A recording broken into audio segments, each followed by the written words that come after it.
19th of November 2022. Hope everybody out there is having a good day today, and I hope everybody in Alabama where gun season open for deer, I hope you got a successful hunt today.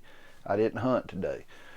Get off on the subject here. What we're going to talk about is we keep hearing how this is going to be a long, dark, cold winter. People are going to, not have heat, not have power. It's just going to be a terrible, terrible winter. Remember, we heard this last year too. So what I'm talking about, people with short memories.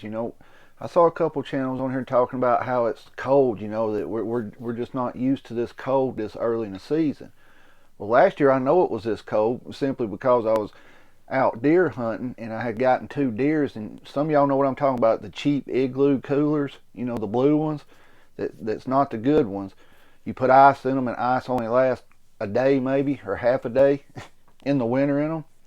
Well, last year I was able to harvest 2 deers, and I put them in that cooler while I was hunting, and I never had to change ice in it. It kept the ice froze all week up until Thanksgiving when I pulled the deer out of the cooler. So yeah, it was this cold last year at this time too. Here in northeast Alabama it was. It may not have been in your area, but here it was this cold. People forget about stuff like that. It's like that was a while ago. They don't remember it. It's the coldest it's ever been. No, it's not. It was this cold last year here. Your area may be different. Well, what I'm going to talk about today is we keep hearing how possibly thousands, hundreds of thousands, millions of people are going to die due to no heat, this winter, from not having power or no fuel to burn for heat. Ask yourself, do we hear of a massive die-off every year from the homeless in the wintertime? No, we do hear of deaths, yes, of homeless people dying. These people are able to survive out on the streets, out in the woods, wherever they're at. They're able to survive. Now, what's that say about somebody that can't, like right now they know what's coming, right? They know, well, we may lose power this winter. In my area, growing up, we lost power every time the wind blew. I mean, you would lose power and it would be out for a day or two. As long as I ever remember going without power in my area due to a winter storm was the blizzard of 1993. We had, depending on where you was out here, you had 17 to 23 inches of snow. That's a lot for our area. It shut it down. Broke power lines and everything. We went where I lived about 10 to 12 days before power was restored to everybody there. We made it just fine, but we had wood heat. We were able to cook on a wood heater and things like that. Like I told you before, during that blizzard when the power went out, you just take everything in your refrigerator, set it out, and it stayed cold. I understand a lot of people live in an urban area and they're not able to do that. But right now is the time where you need to start planning ahead on this. Technically, we're not into winter yet. Winter starts December. We're still in fall. What you need to do now, go to these second-hand stores, the thrift stores, the places where a lot of people don't want to know that, they don't want people knowing they shop there. Me, I don't care. I'll go up there and buy something. It's good deals. But what you need to do now is go out and buy, extra coats, extra blankets, things like that. Now's the time to prepare in case that does happen, that you lose power or you have no way to heat. A lot of people heat with oil up north. I'm not from up north, but a lot of people told me, hey, we use oil, to heat up here. And a lot of places nowadays you cannot have a wood burning heater. It's just illegal to have it. In my area, you'll see people that live in mobile homes and things, and the only heat they have is electric. That's how they heat, that's how they cook, that's everything. And it makes me wonder why. Number one, if you live in an area like I do where you're prone to tornadoes, winter storms, and things like that, why do you not have a secondary option of heating and cooking? It's strange to me. You can get you a grill bottle. People call them a 20-pound bottle, but they're technically 15 pounds. They're not 20-pound bottles. But that right there will run a 3-brick wall heater, an infrared wall heater that runs on propane.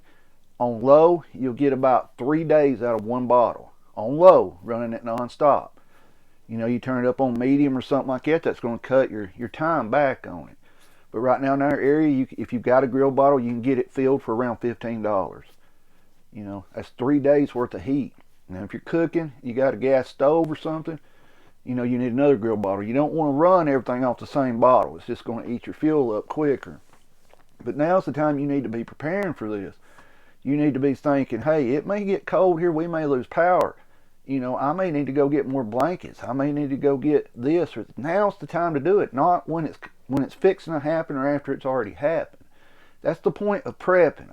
I really wish it wasn't called prepping, because the way we were raised out here where I live, that's just what you did. Your grandparents taught you this. You know, you never seen them panic when the power would go out, or, you know, they couldn't leave their house for a couple of days. They didn't panic because they were prepared.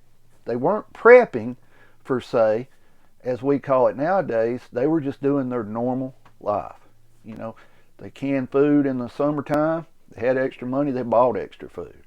They always made sure some of y'all went and stayed at Granny's house, you know, if you're my age, and on a cold winter night, they'd put you in bed and pile 4 or 5 blankets on top of you. That's how they did it. They was always ready for things like this. But we have gone so far away from that, now we've got to worry about people freezing to death in their home in the wintertime. Why? Why? Why has it come that far nowadays? You know, it's just, it's bad. People need to be prepared now. You need to make sure you have secondary ways of heating and cooking, staying warm. You know, if you're one of these people, I'm not going to no thrift store and buy somebody else's junk. Bring yourself down a level and understand that could save your life. You know, buying a secondhand blanket for $2 or $3 at a thrift store that would cost you 20, 30, 40 or on up at a name brand store could be what saves your life. Think about stuff like that. Now's the time to prepare for it. Let me know your thoughts on this. I'm going to say it. If you're still watching and you haven't subscribed, please subscribe. I know a lot of people won't, and I'm not getting a lot of views, but we're going to keep pumping these out. You know, stay safe out there. Keep your head on a swivel. Be aware of your surroundings at all times. Protect yourself and your family at all times. You are not safe anywhere in America anymore, or the world. Now is the time to prepare for this cold winter that's supposedly coming. Prepare now. Don't wait until it's already here, or they tell you 2 days from now it's going to be here. Prepare now. Get out there, get you some extra clothes, blankets, secondary heating sources, things like that. Stay safe, get prepped up.